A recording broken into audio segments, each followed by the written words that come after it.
Pourquoi le Tout-Puissant a-t-il créé l'univers?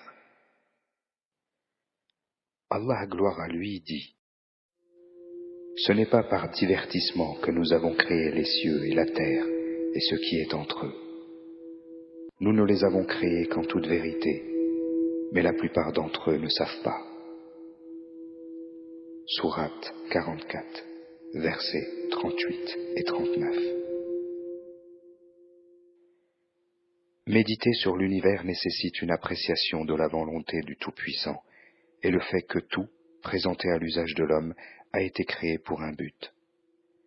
Grâce à cela, il lui donne à réfléchir sur ses responsabilités envers son Créateur et non négliger ses devoirs de serviteur. Rester insensible et ingrat aux énormes faveurs et bénédictions du Tout-Puissant, c'est sans aucun doute faire montre d'une ignorance déplorable qui ne convient pas, en aucune façon, à l'honneur et à la dignité de l'être humain. L'homme ne doit pas oublier qu'il devra rendre compte des bénédictions reçues, comme le stipule le Tout-Puissant. Puis, assurément vous serez interrogés, ce jour-là, sur les délices. Sourate 102, verset 8. Nous sommes donc éternellement redevables envers notre Seigneur pour toutes les bénédictions qui nous entourent, aussi bien pour celles dont nous sommes conscients que pour celles dont nous sommes inconscients.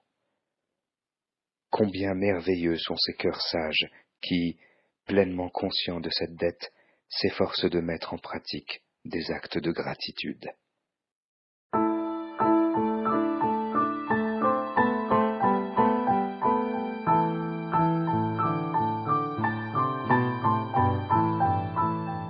Méditation sur l'homme. Les magnifiques subtilités de la création. Allah, gloire à lui, déclare: Il y a sur terre des preuves pour ceux qui croient avec certitude. Ainsi qu'en vous-même, n'observez-vous donc pas? Sourate 51, versets 20 et 21. Le Tout-Puissant a créé l'homme si magnifiquement que même la science et la technologie en font l'éloge, en dépit de leurs nombreuses découvertes, faisant montre de manière globale du merveilleux mystère que représente l'être humain. Le Coran stipule à ce propos: Ô homme, qu'est-ce qui t'a trompé au sujet de ton Seigneur, le noble, qui t'a créé puis modelé et constitué harmonieusement? Il t'a façonné dans la forme qu'il a voulu. Sourate 82, versets 6 et 8. En lui rappelant son passé, Allah exhorte l'être humain à réfléchir sur sa création. Bien qu'il fût, parmi tout ce qui a été créé, l'être le plus honorable de par sa constitution exceptionnelle, il n'empêche qu'en premier lieu, il fut créé à partir d'une substance peu attrayante, inesthétique et désagréable. Quelle absurdité alors pour l'homme de faire confiance à une existence temporaire et vulnérable qui est en fait équivalente à rien, et de se rebeller contre son Seigneur, l'Éternel puissant et sage, qui a fait d'une goutte de liquide un être magnifique. Les étapes de la création humaine, dont la médecine n'a que récemment pris conscience, sont ainsi décrites dans le Coran. Nous avons certes créé l'homme d'un extrait d'argile, puis nous en fîmes une goutte de sperme dans un reposoir solide. Ensuite, nous avons fait du sperme une adhérence, et de l'adhérence, nous avons créé un embryon. Puis, de cet embryon, nous avons créé des os, et nous avons revêtu les os de chair. Ensuite, nous l'avons transformé en une toute autre création. Gloire à Allah, le meilleur des créateurs. Et puis, après cela, vous mourrez. Et puis au jour de la résurrection, vous serez ressuscités. Sourate 23, versets 12 à 16. Tout comme sa création, ses organes l'invitent aussi à la méditation à travers un langage qui leur est propre. Comme vaste objet de méditation, il y a les yeux, les oreilles, les mains, les pieds, le cerveau, le cœur. En fait, tous nos organes nous interpellent en demandant. observez attentivement la façon dont le Tout-Puissant a réglé tous les membres, constitués de muscles, de nerfs et de veines, et les a mis tous ensemble pour former un système incroyable et harmonieux. Il a fait la tête ronde et y a placé les oreilles, les yeux, une bouche, un nez et bien d'autres orifices. Il a créé les mains, les pieds, plus ou moins longs, divisé leurs extrémités en doigts et phalanges, comme pour les organes internes tels que le cœur, l'estomac, le poumon, le foie, les intestins, la rate et l'utérus. Il les a façonnés de la manière la plus parfaite qu'on puisse imaginer. Pas un seul d'entre eux n'est futile et détaché du reste, chacun ayant une fonction cruciale, créée de la manière la plus appropriée afin d'effectuer sa fonction spécifique. De plus, chaque organe est divisé en composants internes. L'œil, par exemple, possède des couches, dont chacune possède une qualité et une forme distinctes. Si l'une de ces couches venait à se briser ou à perdre l'une de ses qualités, l'œil perdrait son pouvoir de vision. Les os. La formation des os constitue quelque chose de grandiose. Comment le Tout-Puissant a-t-il pu les rendre si durs et résistants alors que leur base n'est qu'une simple goutte de sperme?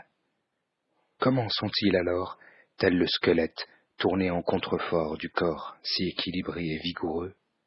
Et comment sont-ils alors mesurés en formes distinctes, en différentes tailles et densités? Aucun être humain n'est composé d'un seul morceau d'os. Tous les os sont attachés les uns aux autres grâce aux articulations flexibles, chacun d'entre eux possédant une forme compatible avec le mouvement qu'il est destiné faire. Le mécanisme de graissage de ces articulations est tellement magnifique que cela demeure indéchiffrable comparé aux 3 types de graissage que l'on utilise dans les technologies d'aujourd'hui. Considérons un instant les difficultés que nous rencontrions dans la vie si, dans notre corps, une seule articulation venait à se briser. Si Allah, gloire à lui, avait créé dans notre corps un os de plus que la quantité qui s'y trouve déjà, cet os aurait été une cause de gêne douloureuse, quelque chose ayant besoin d'être chirurgicalement enlevé. En revanche, s'il y avait eu un os de moins, nous aurions été tenus d'exercer une énorme quantité d'efforts pour rattraper sa perte. Et dans la plupart des cas, nos efforts auraient été de peu d'utilité. Imaginons que nous ne sommes pas en mesure d'utiliser un seul pouce. Quel immense obstacle cela s'avérerait-il? Certaines dents sont plates, adaptées pour le broyage, d'autres sont pointues et tranchantes, idéales pour couper et diviser la nourriture. Pour déplacer les os, le Tout-Puissant a créé les muscles.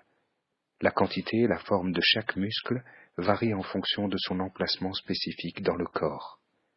L'œil aussi comporte de nombreux muscles. Un simple dysfonctionnement sur l'un de ces muscles entraîne un effet néfaste sur l'œil entier. Ces chefs-d'œuvre sont seulement ceux qui sont visibles. Il y a aussi des qualités spirituelles imperceptibles pour l'expérience sensorielle comme le tempérament, le caractère, la personnalité et la conscience qui sont même de nature plus étonnante. Les merveilles du corps humain sont l'art du Tout-Puissant conçu à partir d'une seule goutte d'eau. Observant une belle peinture, on a tendance à admirer l'habileté du peintre, son art et son génie. La réputation du peintre prend soudainement des proportions démesurées. Pourtant, loin de créer quelque chose à partir de rien, tout ce que le peintre fait est de réunir quelques couleurs et un pinceau, et de mettre sur une toile les impressions qu'il a des choses sensibles, qui sont toutes créées par le Tout-Puissant, en premier lieu. Dans ce cas, vu que même le travail d'un peintre attire l'admiration, ne devrions-nous pas méditer sur la nature de l'admiration que nous devons cultiver envers cette merveille qu'est l'être humain, un chef-d'œuvre d'art unique, créé par l'artiste absolu, à partir d'une simple goutte de liquide?